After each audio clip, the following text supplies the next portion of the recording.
Lo decíamos antes de la pausa, ya está con nosotros Estela Ovelar. Ella es la secretaria general de ONAJPU, que es la organización que nuclea a todos aquellos que están afiliados a pensionistas y jubilados de nuestro país, que de alguna forma aglutina a un montón de organizaciones, además, a lo largo y ancho de todo el país. Buenos días, ¿cómo estás? Muy buenos días. Bienvenida. Muy bien, gracias. Bienvenida. Gracias por este espacio. Bueno, el tema de jubilaciones y pensiones viene arriba de la mesa hace ya unos cuantos años, desde la administración anterior sin duda, estuvo muy arriba de la mesa a causa de la reforma en el 2023 y hoy sigue arriba de la mesa porque después del plebiscito, si bien no se aprobó el plebiscito, no salió por mayoría, pero quedaron muchos temas arriba de la mesa y se demostró una intención de la población en hacer cambios a lo que fue esa última reforma. Para ponernos un poquito en primera hoja de esta conversación, ¿cuál es la posición que tiene ONAJPU en relación a cómo rige hoy el tema de las jubilaciones a partir de la última reforma y cuáles son las principales preocupaciones? Bueno, en primer lugar, somos conscientes desde la Organización Nacional que todo país necesita una reforma porque la sociedad es dinámica, cambian las formas de trabajo, cambia la expectativa de vida, por suerte en los adultos mayores, y también tenemos menos nacimientos, ¿verdad? Los nacimientos en nuestro país han venido decayendo del año 1900 un importante porcentaje. Toda sociedad en movimiento necesita una reforma. Lo que ONAJPU sostiene que las reformas no deben hacerse, digamos, sobre la espalda ni de los trabajadores ni de los jubilados y pensionistas. Nos interesa mucho la sostenibilidad de un sistema, ni que hablar, porque sin sostenibilidad económica es imposible que se pueda abordar nada, pero también con una sostenibilidad social, ¿verdad? Si una de estas dos no existe, falla o es menor en cantidad y en calidad, la balanza se inclina para un lado o para el otro. Claro, es un delicadísimo equilibrio. Exactamente.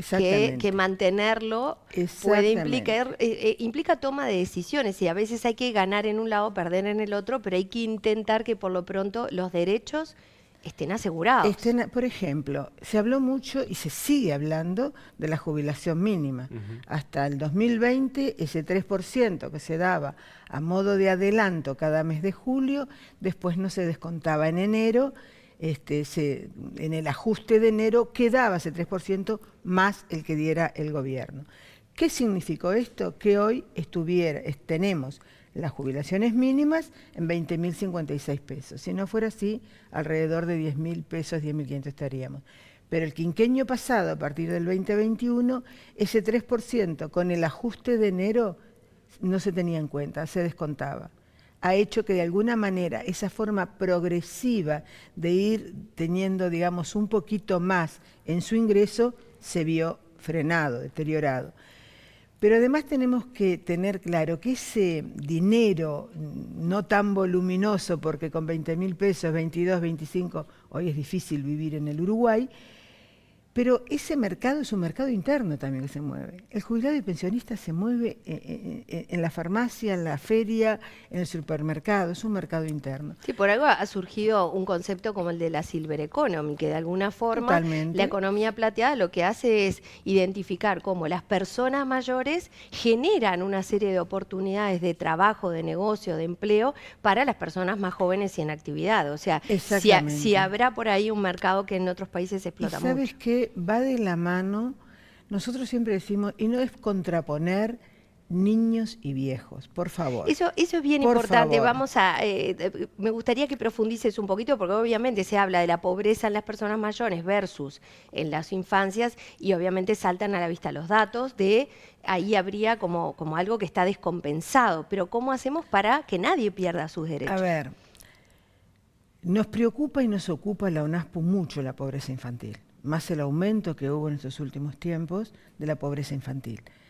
Pero tengamos presente que esos niños vulnerados en sus derechos no viven solos, o viven con una madre o padre, con jefe de hogar, la gran mayoría con madres, o hay un abuelo con su magra jubilación sosteniendo la mesa. Entonces no podemos tomar la pobreza infantil como un hecho aislado de una sociedad. Por eso decimos que la sociedad hay que tomarla en su conjunto, ¿verdad? Cuando veíamos el año pasado, el otro, que era más fácil cruzar a Buenos Aires porque, ¿verdad?, se compraba más barato, el litoral con jubilaciones magras, muchos jubilados se hacían frente a la mesa porque cerraron puestos de trabajo, personas en seguro de paro. Entonces acá no se trata, y muchos de esos niños son nietos o hijos de nuestros pares. Entonces no podemos enfrentar, además no podemos negar que hoy por hoy hay padres o madres que no están por X motivo en el hogar, y hacen frente a los abuelos. Entonces, pensemos la sociedad en su conjunto. ¿Es fácil? No, no es fácil, pero son procesos, y si no empezamos a dar esos pasos seguros de ese proceso, cada vez vamos a demorar más. Lo que hablaba recién de que en el periodo anterior ese 3% no se tuvo en cuenta, después en el adelanto se descontó. Podemos hablar del Sistema Nacional Integrado de Cuidado, cuando en un adulto mayor, en 5 años, se paran los procesos de avance, es un retroceso. Porque 5 años en un adulto es mucho tiempo. Ahora, Estela, vos hablabas recién de las jubilaciones mínimas, ¿no? Y era, de hecho, uno de los temas de la campaña electoral pasada, el hecho de, había una propuesta incluso para equiparar las jubilaciones con el salario mínimo, ¿no? Vos señalabas recién, ¿no?, 20.000 pesos. ¿Cuál sería el piso, si querés, estándar o el mínimo que ustedes estarían, dispuestos a aceptar o a decir, tal vez no es suficiente, pero por lo menos es un poquito más de lo que tenemos ahora? Mira, la Organización Nacional tiene anualmente congresos, ¿verdad? Congresos programáticos y congresos electorales cuando se cambia la directiva o cuando se va a una elección nacional para el representante de los jubilados en el directorio del BPS. Desde el Congreso 26, vamos en el 28, se solicitó, ¿qué son los congresos? Se reúnen todas las asociaciones filiales nuestras, ¿verdad? Y mandata, de alguna manera, con resolución plenaria, a la directiva en sus reivindicaciones. Se aprobó en ese congreso tratar de llegar a 4 bases de prestaciones y contribuciones. Hoy la base de prestación y contribución está a 6.735 pesos, ¿verdad? Entonces, unos 24.000 pesos. Unos 24.000 pesos. Ahí, para nosotros, y tampoco es demasiado dinero, pero claro, después en la suma de los jubilados, la cifra cambia. Pero sería como una base, ¿verdad? No es lo mismo, no 20.000 pesos. Al salario mínimo, perdón, que era lo que decía. Ustedes no creen que esa sea una opción, sino más bien esta otra que estamos planteando. Exactamente. Nosotros, lo resuelto por congresos son tratar de llegar a cuatro bases de prestaciones y contribuciones. Que además BPC, después, que le suena BPC, la BPC, exactamente. Porque, a ver, es ir apostando, son procesos, esto no se puede hacer de un día para el otro, pero hay que empezar a dar paso. Las políticas públicas, además del aumento, porque, a ver, el adulto mayor no es solamente el aumento, no es solamente la vivienda, no es solamente la salud, es un todo.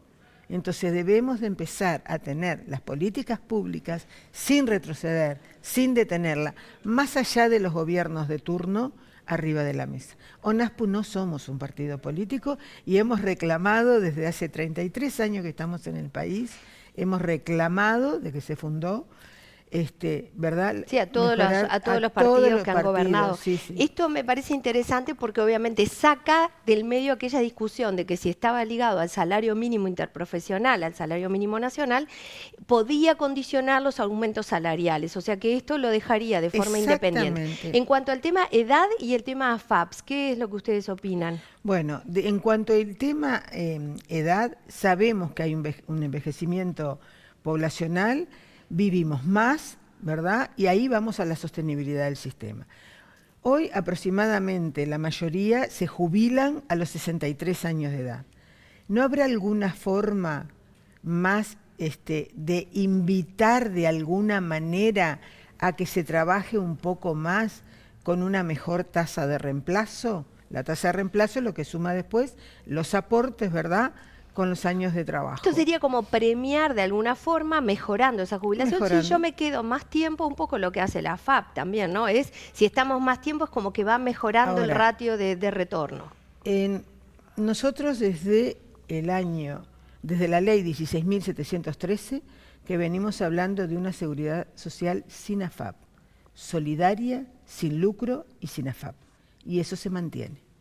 Las reivindicaciones de ONASPU, nuestra organización, es una seguridad social, digamos, equilibrada, ¿verdad?, con más justicia social, pero sin lucro y sin AFAP. Y eso lo seguimos manteniendo. ¿Eso es lo que ves como más perjudicial? Y sí, porque a la larga es más perjudicial, ¿verdad? No, estamos viendo jubilaciones o pensiones de 1.200, 2.000 pesos. Esto se va a ver a las personas que más le puede ser, digamos, redituable una AFAP, es si tú desde tu comienzo laboral empezás con un sueldo digno, no se interrumpe nunca tu actividad laboral y seguís con un sueldo digno. ¿Qué pasa con los jóvenes? Cambió la forma de trabajo, ¿verdad? Ya el empleo, no sé, que yo ahí tengo el empleo seguro y de acá no me muevo, se buscan nuevos horizontes, que está bien, porque cambia la sociedad. Pero esos nuevos horizontes muchas veces te llevan a estar 6 meses, 1 año sin aportar. Somos conscientes también que la conducta del aporte no hace muchos años que está. No teníamos esa conducta de aporte. A la prueba está, por algo se amplió ahora el periodo de reconocimiento de servicios para aquellos que tenían 60 años cumplidos al 2023, que vencía ahora en mayo, de acuerdo a la nueva ley, y ahora se amplió a 1 año más. Lo que estamos, te podría decir, esperanzados, la organización nacional, nuestra organización nacional, porque está planteado un diálogo nacional en seguridad social, donde la ONASPU está tenida en cuenta, va a ser tenida en cuenta, entonces elaborando propuestas, porque no se trata solo de ir y decir no estoy de acuerdo con esto, pero se elaboran propuestas y bueno, estamos esperanzados a que ese diálogo nacional en seguridad social, en protección social, porque tengamos presente que el Banco de Previsión Social, la institución de previsión social del país, el instituto, no es solo jubilaciones y pensiones.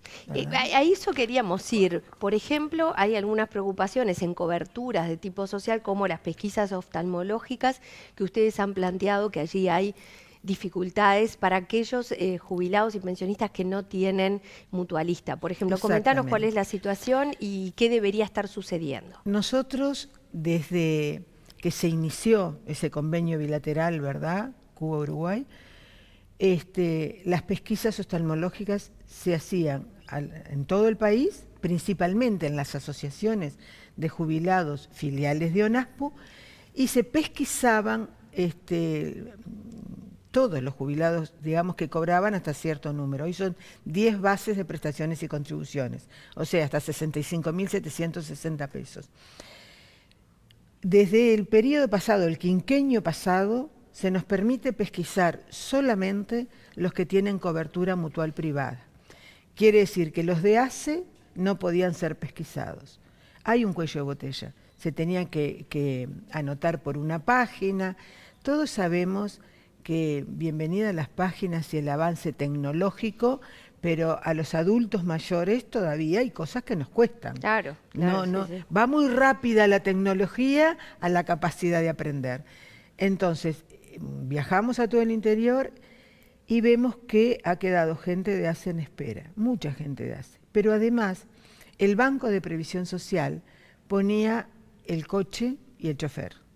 En este periodo, ONASPU tuvo que hacer un esfuerzo y poner el coche, el chofer y pagar hotel de la Brigada Médico Cubana con los ingresos de ONASPU, porque no se pudo contar con eso. ¿Han podido detectar qué tipo de implicancias generó esto? ¿Qué tipo de impacto? Por ejemplo, enfermedades que no se han podido detectar a tiempo, personas que hace años que no se pueden revisar. Aparte sabemos lo que implica la oftalmología en las personas mayores. Exactamente. Tengamos presente que ese convenio es para catarata y pterigium. Son 2 patologías directamente de la vejez. Directamente, van de la mano de la vejez.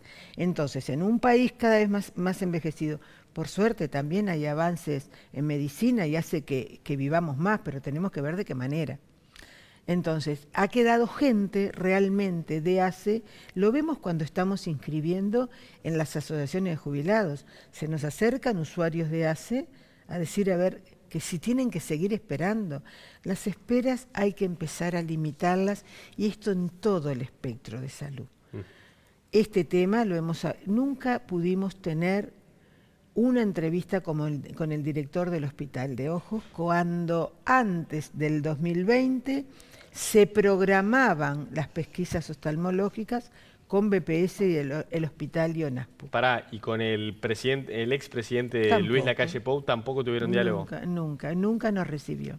Nunca. Con Cabrera, que estaba como presidente de BPS, sí, con Cabrera sí había un diálogo directo. Con otros ministros también de la coalición, digo, ¿verdad? Tuvimos entrevistas, como estamos pidiendo las entrevistas ahora con todos los ministros. Cortitísimo, que ya estamos cerrando esta entrevista, que seguro vamos a tener más temas y vamos a volver a conversar, pero Ibirapitá, ¿les gustaría que volviera a ser como antes? Porque fue quedando ahora más en una cuestión que se han compartido smartphones y algo de contenidos, pero dejó de tener aquella presencia. ¿Esperan que se retome eso? ¿Es importante para las personas mayores? Totalmente importante, y además es parte de la inclusión, ¿verdad?